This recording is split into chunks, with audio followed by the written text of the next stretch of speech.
रमन सिंह का दागदार चेहरा आया सामने। जनभावना, मजबूरी या मैनेजमेंट। मित्रों नमस्कार, मैं प्रमोद ब्रह्म भट्ट आपका हमारे नवोत्थान यूट्यूब चैनल में स्वागत करता हूं। आज हम प्रधानमंत्री मोदी की छत्तीसगढ़ यात्रा के बाद अचानक डॉक्टर रमन सिंह को जिस तरह से पार्टी में महत्व दिया गया उस पर चर्चा करेंगे। वास्तव में डॉक्टर रमन सिंह का चेहरा एक दागदार चेहरा है। उसे आगे कर भाजपा ने चौंकाया है। उनकी अगुवाई जनभावना है, भाजपा की मजबूरी या फिर मैनेजमेंट का कमाल है। हम इसे समझने की कोशिश करेंगे, तो आप कहीं जाइएगा नहीं। मिलते हैं एक ब्रेक के उस पर।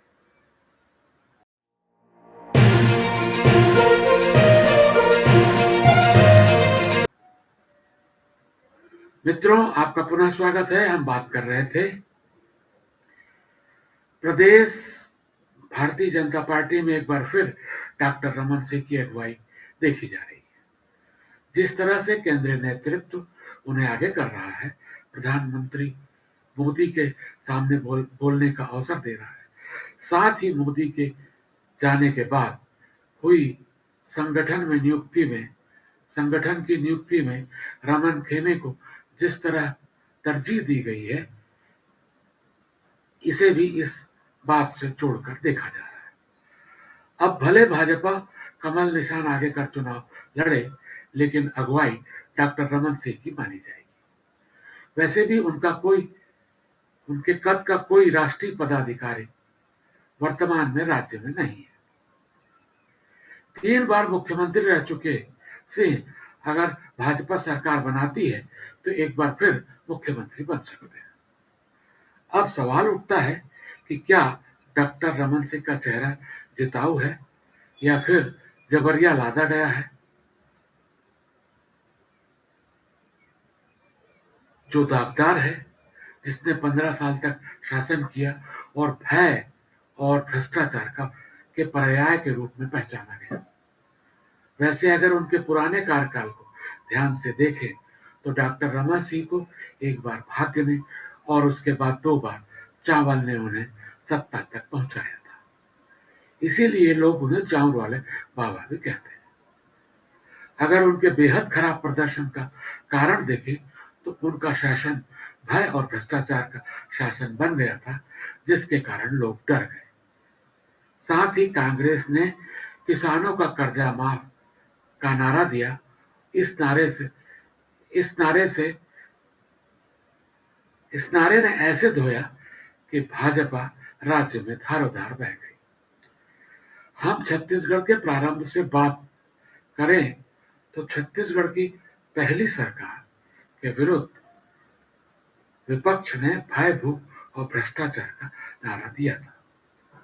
उस समय शासन का सस्ता चावल भी नहीं मिलता था, लेकिन काम के बदले अनाज योजना जारी थी। तब पूर्व मुख्यमंत्री स्वर्गीय अजीत जोगी कहते थे कि गरीब के घर में बोरी बोरी अनाज जमा है, वह कांग्रेस को वोट देगा।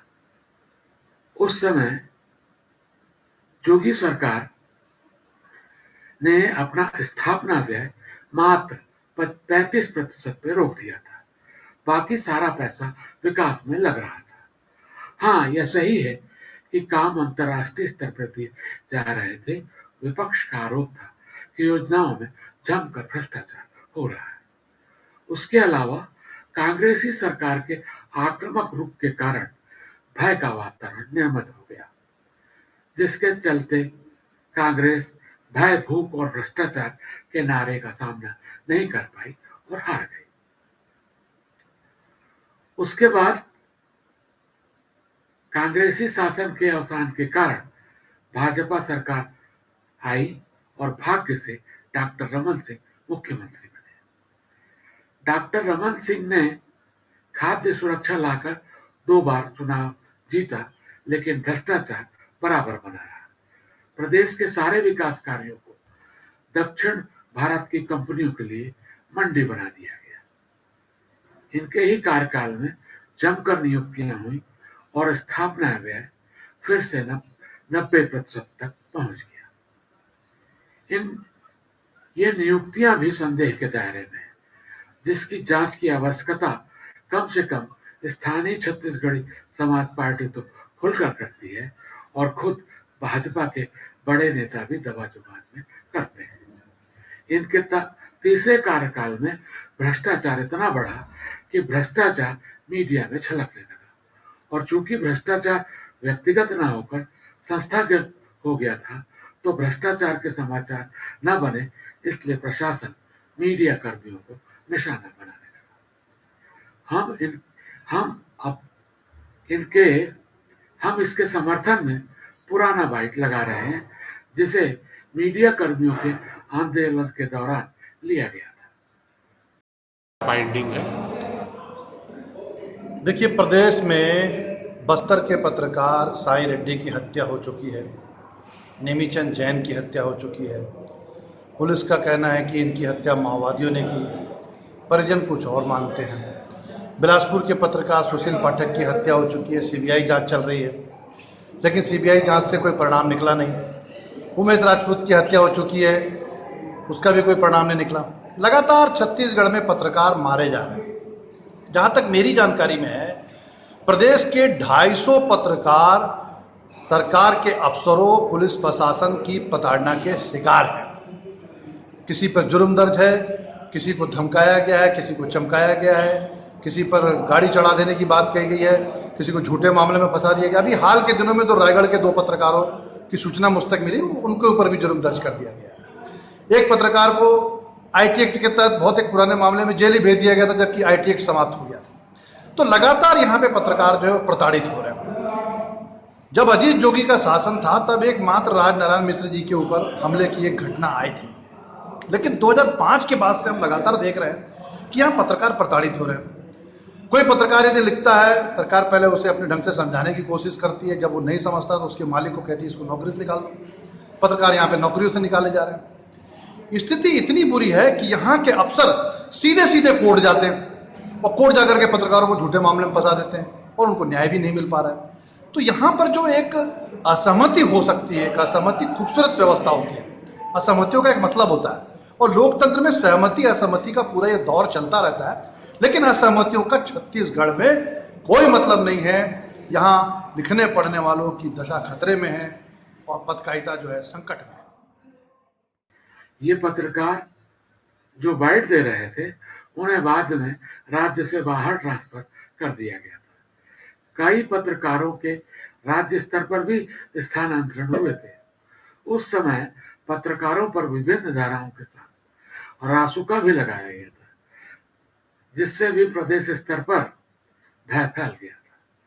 डॉक्टर रमन सिंह के ही कार्यकाल में झीरम कांड हुआ, जिसमें 29 कांग्रेसी नेता यानी पूरी की पूरी एक पीढ़ी मार दी गई। गलती किसी की भी हो, लेकिन उस समय सरकार डॉक्टर रमन सिंह की थी। मुख्यमंत्री अपनी जिम्मेदारी से नहीं बच सकते। लोगों ने उस समय डॉक्टर रमन सिंह का क्रूर चेहरा देखा था। डॉक्टर रमन सिंह के नेतृत्व शैली की सबसे बड़ी विशेषता यह रही कि उन्होंने दूसरी लाइन को पनपने ही नहीं दिया। आज एक बार फिर उनकी यह युक्ति काम आ रही है। उनके कद का कोई दूसरा नेता नहीं दिख रहा है। इस बात को प्रचारित किया जा रहा है कि प्रदेश में सिर्फ वो ही भाजपा की नैया पार लगा सकते हैं। इसे जनभावना कहें या भाजपा की मजबूरी या फिर मैनेजमेंट का कमाल, क्योंकि हमने उनके कार्यकाल में देखा था कि हर राष्ट्रीय नेता, चाहे वो पक्ष का हो या विपक्ष का, सभी उनकी पीठ थपथपा कर जाया करते थे। यह राज सिर्फ उनके समय के प्रमुख मैनेजमेंट अधिकारी अमन सिंह ही बता सकते हैं। डॉक्टर रमन सिंह के दागदार भय और भ्रष्टाचार वाले चेहरे को आगे करने से कांग्रेस की राह आसान होते दिख रही है। इस वीडियो में बस इतना ही। मिलते हैं फिर किसी जनहित के मुद्दे पर। तब तक अपना ख्याल रखिए। जय जोहार, जय छत्तीसगढ़, जय भारत, धन्यवाद।